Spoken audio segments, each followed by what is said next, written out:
Alloh taolo bu farishtalarga juda ko'p xilma-xil vazifalarni yuklagan. Ulardan ayrimlarining nomlari va qanday vazifalarni bajarishligi Qur'onda aytilgan. Birinchisi, Jabroil alayhissalom.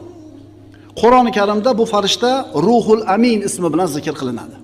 Jabroil alayhissalom Ruhul Amin. Astagfirullah. Innahu laqawlu rasulin karim, zi quwwatin 'inda zil arshil makin, muta'in thumma amin. Albatta u Qur'on bir ulug' elchi. Jabroil Alloh huzuridan keltirgan vahiy so'zidir.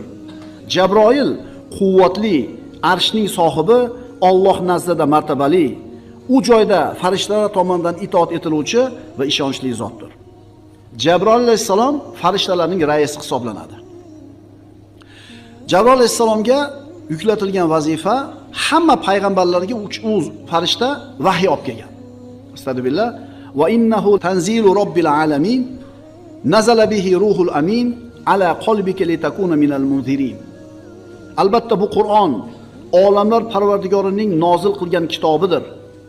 Uni Ruhul Amin olib kelib, ogohlantiruvchi payg'ambarlardan bo'lishingiz uchun qalbingizga tushirdi. Birinchisi Jabroil alayhissalom, u zotning vazifasi nima ekan? Vahiy olib tushishlik.